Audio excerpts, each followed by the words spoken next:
Did God make a colossal mistake sending his beloved son Jesus to die here in Israel? This question opens the letter of an Israeli man who believes in Yeshua, but no, he is not a Christian, because you see, this man was born and raised as a Jew here in Israel, and he found it necessary to write a message to you, Christians from all over the world. So don't go anywhere. Let's get right to it and hear what he has to say. My brothers and sisters in faith, he opens his message. Do you believe God made a grievous error or a miscalculation sending his son and our Messiah Yeshua to die here in Israel? Now, obviously you don't really think that, because God doesn't make any mistakes. Everyone knows that. But it is an unfortunate fact that many of those who claim to be Jesus' followers are more interested in saying the right words than doing the right thing. What do I mean by that? Well, they would say, my God is sovereign. He is perfect and flawless in every possible way. He created an immaculate master plan, and by grace, he made me a part of it. But the lips say the words that their hearts do not wish to follow. Too many Christians have come up with different excuses to why Jesus' Jewishness has been rendered irrelevant. They refuse to look at this fact as a crucial detail in God's plan of salvation. So I ask you again, did God make a mistake sending our Messiah to the Jews first and only then to the Gentiles? Given the outcome of the original plan, wouldn't it be a more prudent decision to skip the part with the hard-headed Jews and send him directly to the rest of the world? The answer is no.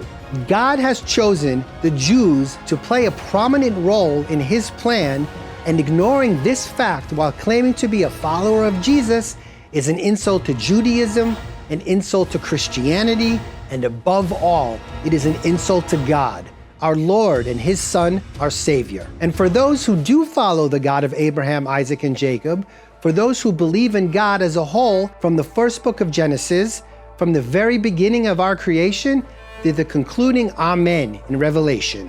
For you, I have this question to ask. Don't you know there is a spiritual war going on here in Israel? Israeli Jews are blinded by spiritual lies and deceptions. Ever since Jesus walked on this land, Jews and Israelis have been given all the reasons they need to call him their enemy. And today, most of them go through life without even knowing about their connection to the Jewish Messiah, who has given his life for them.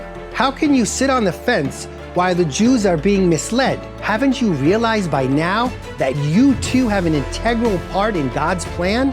As a Jew who has been following Jesus for more than 2 decades, I find it extremely disturbing that billions of people from so many nations all over the globe have opened their hearts and their souls to a Jewish Messiah that most of the Jews here in Israel do not even know. But what can I do, you may ask?